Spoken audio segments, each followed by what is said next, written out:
तुमको दिखता नहीं मेरे साथ कितने आदमी है। सुअर हमेशा ग्रुप में शिकार करते हैं और शेर अकेले।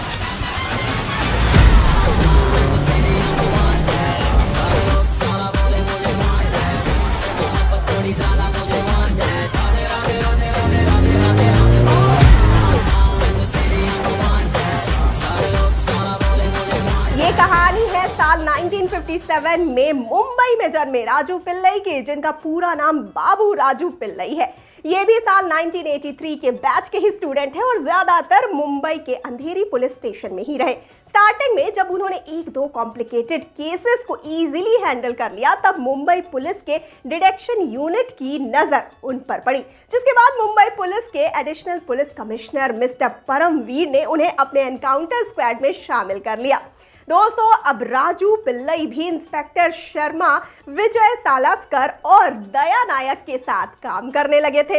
एनकाउंटर स्क्वाड में होने की वजह से उनका सामना बड़े बड़े गैंगस्टर और उनके आदमियों से आए दिन होता रहता था और वो भी इस जंग में जीतते भी जा रहे थे और लगे हाथ इन्हें अनुभव भी होते जा रहे थे। साल 1995 में इंस्पेक्टर राजू पिल्लई के पास एक बहुत बड़ा केस आया। मुंबई में दो माफिया गैंग्स के बीच गैंग वॉर हो गई थी, जिसमें से एक गैंग छोटा राजन की थी और दूसरी श्रीकांत देसाई उर्फ मामा गैंग की। उस समय छोटा राजन इंडिया में नहीं था, इसीलिए उसकी गैंग को रवि पुजारी ऑपरेट कर रहा था, जिसमें रवि पुजारी ने श्रीकांत देसाई को अंधेरी में मार दिया था और हत्या के बाद वो फरार हो गया। दोस्तों, लेकिन इंस्पेक्टर राजू पिल्लई इतनी आसानी से रवि पुजारी को छोड़ने वाले बिल्कुल नहीं थे। उन्होंने उनकी हर एक लोकेशंस को चेक किया और उसके बारे में हर एक डिटेल्स निकाली। इंफॉर्मेशंस को देखने के बाद राजू पिल्लई को यकीन हो गया कि रवि पुजारी इंडिया से बाहर नहीं गया है और वो साउथ में ही कहीं छुपा हुआ है। रवि पुजारी साउथ से बिलोंग करता था, इसीलिए इंस्पेक्टर राजू पिल्लई उसे ढूंढने के लिए साउथ के चप्पे चप्पे पर उन्होंने पुलिस तैनात की और उसकी खोज शुरू की। जैसे ही ये बात रवि पुजारी को पता चली, वो इंडिया छोड़कर भाग जाता है। दोस्तों, लेकिन अभी भी इंस्पेक्टर राजू पिल्लई रवि पुजारी का पीछा बिल्कुल नहीं छोड़ रहे थे।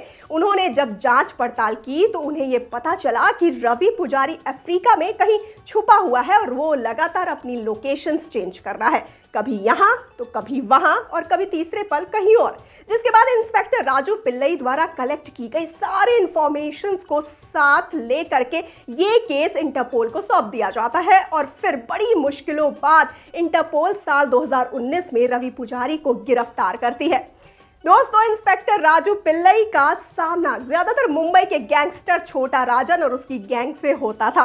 1998 में उन्होंने मुंबई के अंधेरी में छोटा राजन गैंग के दो अपराधियों का एनकाउंटर किया था, जिसके बाद उसी साल उनका सामना डीके राव से भी हुआ था, जो इंस्पेक्टर राजू पिल्लई को अपने सामने देखते ही उन्हें सरेंडर कर देते थे और उसके बाद उसे अरेस्ट कर लिया जाता है। इंस्पेक्टर राजू पिल्लई मुंबई में उस समय नाम कमा रहे थे जब पूरा मुंबई गैंगस्टर की दहशत में था। उन्होंने अपने करियर में टोटल 40 एनकाउंटर किए थे, जो कि मुंबई से अंडरवर्ल्ड को खत्म करने में काफी कारगर साबित हुआ।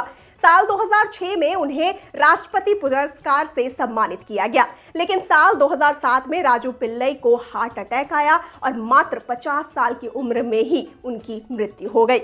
दोस्तों, और ऐसे ही एक बहादुर पुलिस ऑफिसर की कहानी हमें वांटेड 2 में देखने को मिलने वाली है। तो कैसी लगी आपको ये story? Let us know in the comment section. और जाते जाते इस वाली वीडियो को कर दीजिए लाइक और शेयर और चैनल को सब्सक्राइब करना बिल्कुल ना भूलिए। और मुझे यानी श्रुति को दीजिए इजाजत। नमस्कार।